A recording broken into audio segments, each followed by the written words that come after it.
Topiknya pada hari ini mengatasi persoalan hidup yang tidak berdisiplin. Bagaimana mengatasi orang-orang yang tidak disiplin ini? Saudaraku. Sebab minggu yang lalu kita sudah melihat menjadi murid itu harus berdisiplin. Kalau tidak disiplin namanya bukan murid. Dan kita pun tahu tanpa disiplin tidak akan berhasil. Ya, tanpa disiplin tidak bisa bertumbuh. Begitu-begitu saja, hari lepas hari, tahun lepas tahun, saudaraku, tidak memberi buah kepada Tuhan, saudaraku. Nah, dan ini, saudaraku, membuat orang tersebut gagal dalam panggilannya, gagal dalam mengikut Tuhan. Tidak heran Paulus berkata, oleh sebab itu aku melatih tubuhku dan menguasainya sepenuhnya, supaya jangan aku yang sudah mengajar orang lain terbuang.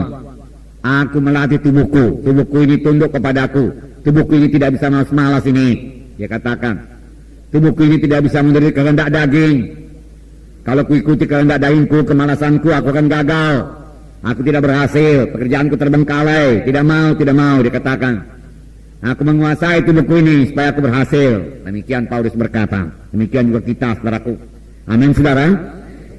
Ya, kalau kita tidak rajin berdoa, saudaraku, saudara, berkat kita akan sangat minim, saudaraku. Boleh jadi hari Minggu saya bawakan kepada saudara mengenai berdoa ini, saudaraku, supaya jangan malas berdoa, saudaraku.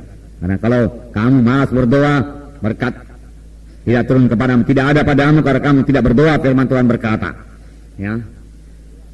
Nah, jadi jangan malas berdoa juga, saudaraku. Nah, saudaraku, dan minggu yang lalu, saudara, kita telah melihat, saudaraku, bahwasanya kita perlu mendisiplin diri kita di dalam merenungkan firman Tuhan, membaca dan merenungkan firman Tuhan itu haruslah itu, saudaraku. Ya.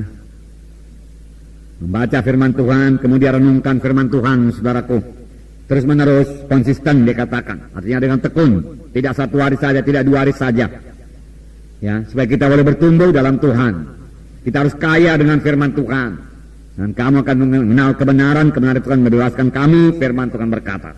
Nah, kemudian kita juga harus tekun, saudaraku, dalam berdoa.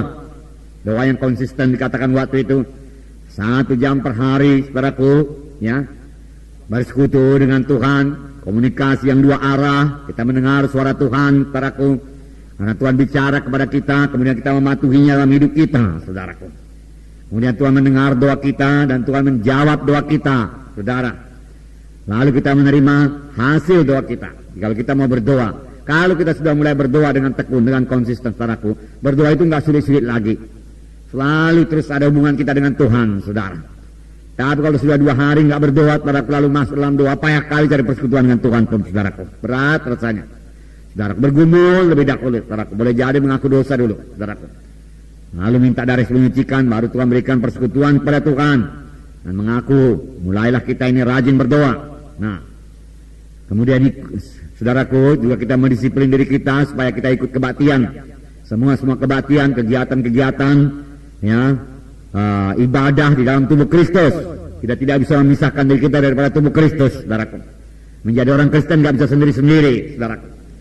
Kita harus, saudaraku, punya hubungan dengan tubuh Kristus, anggota-anggota tubuh Kristus yang lain, anak-anak Tuhan yang lain. Kemudian kalau kita mendisiplin diri kita, jangan malas untuk melayani, ya, jangan malas mengunjungi, saudaraku, jangan, saudara. Nah, saudaraku yang kasih dalam nama Yesus, saudaraku, kita semua adalah pemberita Injil, ya. Kita semua saudaraku, anak-anak Tuhan, ikut menggenapkan perintah agung. Sebagaimana sudah kita lihat, dengar waktu seminar kita beberapa minggu yang lalu, saudaraku, bahwasanya perintah agung itulah bagi semua anak-anak Tuhan. Semua itu hanya bisa dilaksanakan, saudaraku, dengan berhasil kalau hidup kita berdisiplin. Amin, saudara. Kalau hidup kita tidak disiplin, saudaraku, ya, tidak berdisiplin, maka kita tidak akan bisa mengenapkan perintah agung dalam hidup kita. Kalau hidup kita tidak berdisiplin, saudaraku, maka doa kita juga tidak akan teratur, saudaraku. Ya. Maka kita tidak akan mengalami berkat Tuhan sepenuhnya, saudaraku. Oleh sebab itu sekali lagi firman Tuhan berkata, Tuhan Yesus berkata, barang siapa mau mengikut aku, dia harus menyangkal dirinya, mengangkat salibnya, mengikut aku. Dan Paulus berkata, aku melatih tubuhku dan menguasainya sepenuhnya, supaya jangan aku yang sudah mengajar orang lain terbuang. Karena saya tubuh kita ini. Haleluya.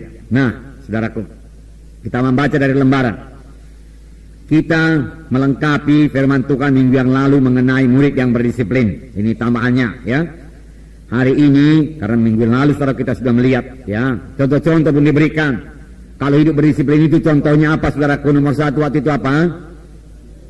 Prajurit. Yang kedua, olahragawan, atlet ya, yang hidupnya tidak bisa sama dengan orang lain, yang menyangkal diri soal makanan, latihan keras ya. Demikian juga prajurit latihan keras karena memakai selengkap senjata ya.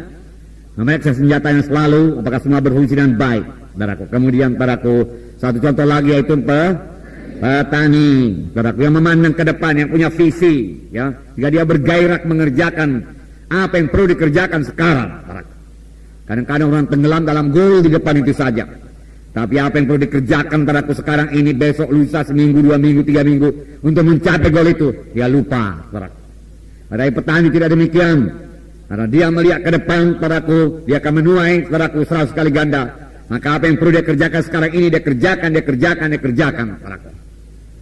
Dia cabut rumput-rumput, saudaraku, dia berikan pupuk, saudaraku, dan lain sebagainya, saudaraku. Dia lihat apakah ada hama, apakah ada wereng, saudaraku. Lalu segera dia tanggulangi, saudaraku, karena dia melihat hasilnya.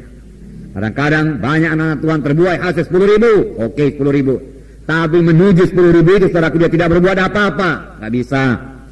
Ya, harus bekerja keras untuk mencapai 10.000 itu. Amin. SKS saudara harus berbelah, hitung, saudaraku, hitung. Ya. Ini sudah berapa bulan ini, saudaraku, kita ini, saudaraku. Sejak dari tahun baru, saudaraku, sudah 6 bulan. Sudah SKS saudara berbelah, saudaraku. Nah, kalau belum, saudaraku, berarti saudara perlu lebih mendisiplin diri lagi. Amin. Ya. Jangan terus kepada visi, terus goal saja, saudaraku. Kamu mendisiplin diri kita. Nah, kita baca lembaran. Hari ini kita lihat mengenai jalan keluar bagi orang-orang yang hidupnya tidak berdisiplin. Bagaimana jalan keluarnya kalau memang hidupnya tidak disiplin? Ya, selalu terlambat bangun, malas melayani, apa kita berbuat? Ya. Tidak cukup hanya mengetahui saja, tapi kita perlu memiliki hidup yang berdisiplin. Ya, saudara tahu saja, saudaraku, seperti minggu yang lewat, perlu disiplin. Kalau tidak disiplin, maka saya akan gagal. Tidak disiplin, saya tidak bisa berbuat. Tetapi saudaraku, saudara belum juga disiplin. Nah, saudara nggak tahu bagaimana jalan keluarnya, nggak guna. Tidak cukup hanya mengetahui perlunya disiplin, saudaraku. Kita juga perlu mengetahui kalau memang kita belum disiplin, bagaimana jalan keluarnya, bagaimana mengatasinya. Amin, saudara.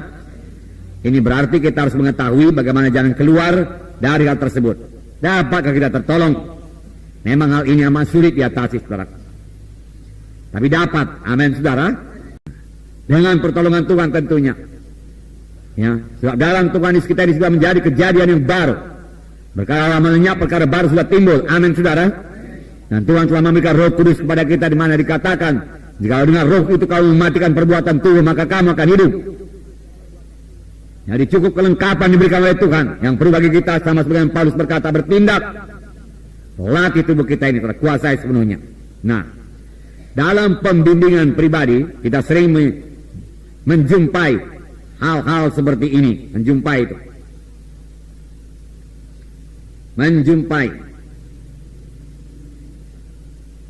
Jumpa hal-hal apa ini, saudaraku? Hal-hal yang tidak berdisiplin, ya. Apa ya, aku nggak bisa bangun pagi-pagi, aku nggak bisa berdoa 1 jam, dia katakan, ya. Aku nggak bisa mengunjungi, dia katakan, nggak ada waktu ku mengunjungi, nggak ada waktu ku baca firman Tuhan. Selalu kita jumpai itu.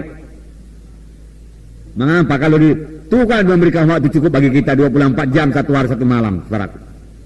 Ya, betulnya kalau kita atur, saudaraku, waktu-waktu itu dengan baik, ya, maka kita, saudaraku, punya cukup waktu untuk membaca firman Tuhan, merenungkan firman Tuhan dan melayani. Ya, kita bisa berbuah. Karena sebenarnya untuk itulah kita dipanggil Tuhan. Nah, saudara, jadi sering kita jumpai itu, saudaraku, di dalam pembimbingan, saudaraku. Nah, sering jiwa membuat alasan. Ini memang sudah pembawaannya, sehingga mereka merasa tidak bertanggung jawab untuk berubah karakternya. Saudaraku, ya memang ini sudah pembawaan saya, sifat saya ini nggak bisa lagi berubah, dikatakan. Sehingga mereka, kalau kita saudaraku berpendapat itu pembawaan nggak bisa lagi berubah, ya, maka saudaraku itu akan terus melekat kepada kita. Padahal firman Tuhan tadi berkata, siapa yang ada dalam Kristus, ialah kejadian yang baru. Perkara lama sudah lenyap, yang baru sudah timbul. Bahkan Filipi 4 ayat 13 berkata, segala perkara aku cakap menanggungnya di dalam Kristus Yesus yang menguatkan aku, yang menolong aku. Amin, saudara. Segala perkara, segala persoalan bisa diatasi dalam Yesus Kristus, yang termasuk persoalan penyakit. Amin, saudara. Ya, karena roh Tuhan menghidupkan tubuh-tubuh kita yang fana. Haleluya.